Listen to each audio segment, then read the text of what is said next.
गर्भवती होंगी। श्री कृष्ण भगवान ने कहा कि आप गर्भवती हो और आपके गर्भ में कलयुग का राजा पड़ रहा है, राजा परीक्षित, जिन्होंने भागवत, जिनकी वजह से आज ये भागवत की गाथा जन जन में हम सुन रहे हैं, और भागवत ही हमारा सबका उद्धार करने वाली है। तो श्री कृष्ण भगवान ने कहा कि कलयुग में जब घोर अत्याचार आएगा, उस घोर पाप आएगा, तो उस समय भक्तों की रक्षा कौन करेगा?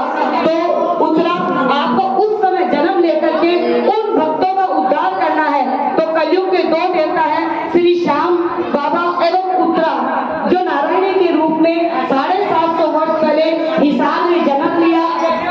डोगवा में, हरियाणा के डोगवा गांव में जालीराम जी के घर पे जन्म लिया और 13 वर्ष की उम्र में उनकी शादी जालीराम जी के पुत्र बाबा तल्लन दास जी के साथ हुई।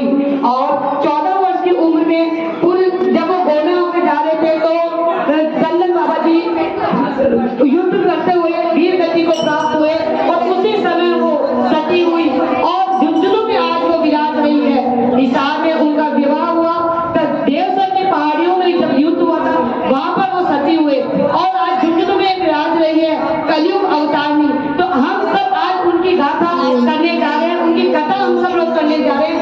आज की जितनी भी जो भी मनोकामना हो आप माँ के श्री चरणों में रखिए और आपका अति शीघ्र से शीघ्र वो काम होगा। सिर्फ एक बार भाव के पुष्प भाव के माँ के चरणों में लगाइए और हम सब मिलकर के अखंड 13 वाली दादी चालीसा का पाठ करेंगे। तो आप सभी लोग हमारे साथ पाठ करेंगे। 13 आसन पे जो भी महिलाएं बैठ रही है वो उठना मत, बाकी सब बीच में अगर आप चाहो तो उठकर उठ भी सकते हो, लेकिन हम तो यही चाहेंगे कि आप ये पूरा 13 दादी चालीसा का पाठ करो और हम सब मिलकर के आनंद से करेंगे। और बोलो रानी सती दादी की जय। आज अपनी एक एक अर्जी माँ के चरणों में जरूर लगाइए और माँ देखिए अति शीघ्र आपका काम पूरा करेगी।